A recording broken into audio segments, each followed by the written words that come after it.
The sky above Varelia shimmered like molten sapphire, the twin suns draping the city's crystal towers in golden light. From her balcony, Princess Kaelira watched it all, her once beloved home, now a cage of whispers. Too soft, the nobles had said. Too heavy to be the emperor's daughter. Each cruel word echoed in her mind as the ceremonial ship descended, ready to take her away. Exile, under the polite name of Reflection Pilgrimage.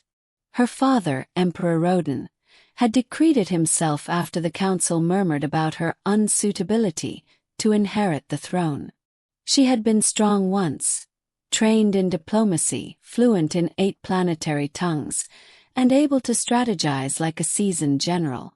But to her people, appearance was strength. A ruler's form must be perfectly sculpted, like the glass citadels that adorned their empire. Kaelira's form, rounder, softer, more human in curve, was a flaw they could not forgive. "Maybe they're right," she murmured to her reflection as the ship's engines roared to life.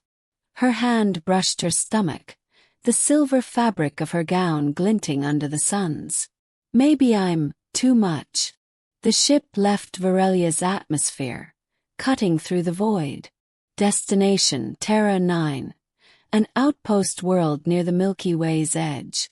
A place where no noble eyes would follow. Scene 2. The Human Mechanic. The colony on Terra 9 was nothing like Varelia's perfection. Dusty roads, humming machinery, and a single sun that painted everything in earthy tones.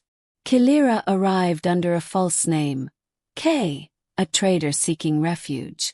The outpost's main hub was run by humans, descendants of early explorers who had settled far from Earth. Among them was Jace Nolan, a mechanic with sunburned skin and hands that smelled faintly of oil and ozone.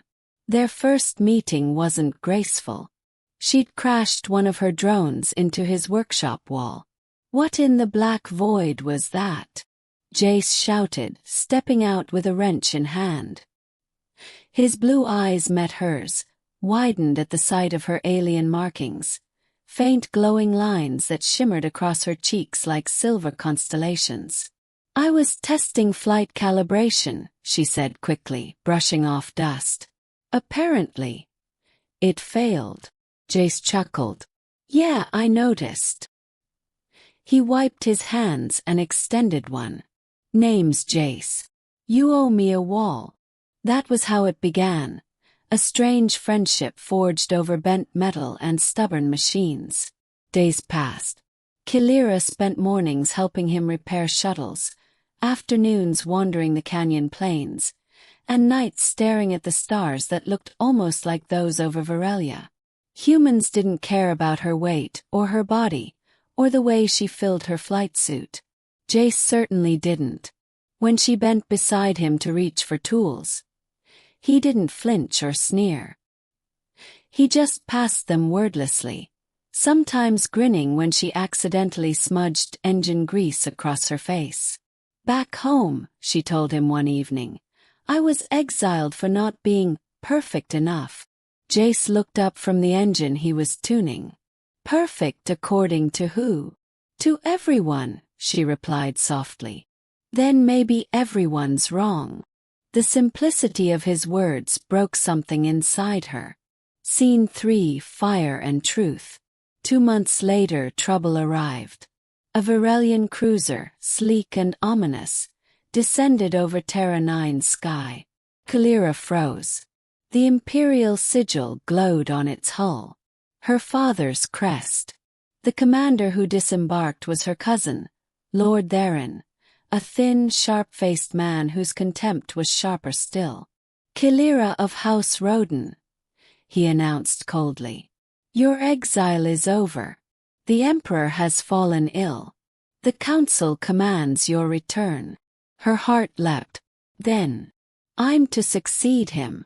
Theron's smile was thin. "You are to kneel before your new ruler." "Me." Kaelira's blood ran cold. Theron had staged a coup. The exile had been his ploy all along, to remove her as an heir and claim the throne. He turned his gaze to Jace, who stood defiantly beside her. "And this," he sneered. "A human. You've fallen low, cousin." Jace stepped forward, jaw set. "You've got a lot of nerve showing up here with that tone." Theron raised his hand. Blue plasma sparked. Kaelira moved first. The blast tore through the air, but not toward Jace. She threw up her arm, her body absorbing the hit. Pain seared through her, but she didn't fall. Theron's smirk faltered. "Still soft," he hissed. "No," Kaelira said, her voice steady. "Just strong in a way you'll never understand." The colonists rallied behind her.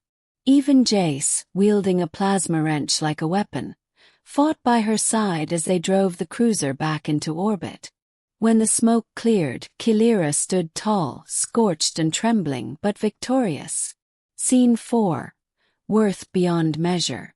After the battle, Jace found her sitting by the canyon's edge, watching the horizon burn gold. "You could go back," he said quietly. "Take your place.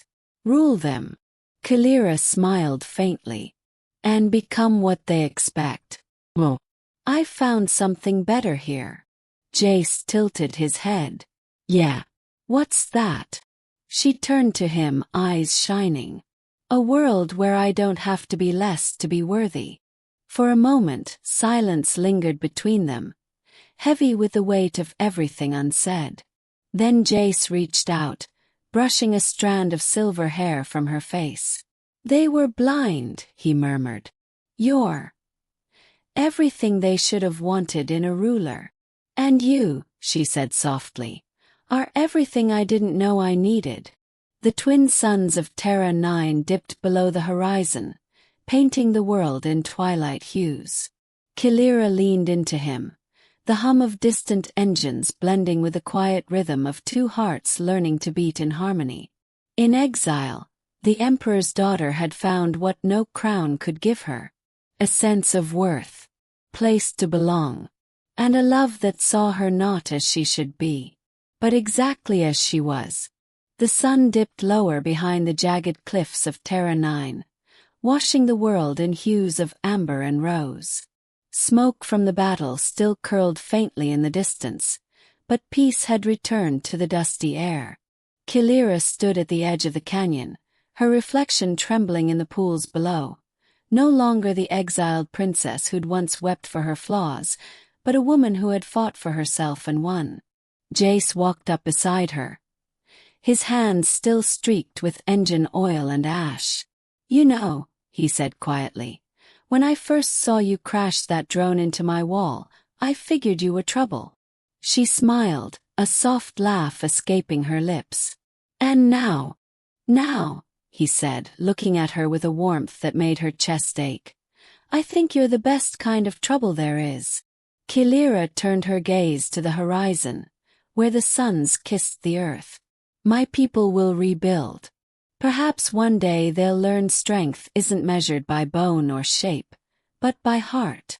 "And when they do?" Jace asked. "Then maybe," she said, taking his hand, "I'll go back. Not as the daughter they cast out, but as the woman who found herself among the stars." He squeezed her hand gently. "Until then, you've got a home here." A soft wind rose, carrying with it the scent of dust and metal, Terra 9's perfume. Kaelira leaned her head on his shoulder, feeling, for the first time, utterly free. Above them, the twin suns sank into twilight, and the stars began to bloom, bright, endless, and unjudging.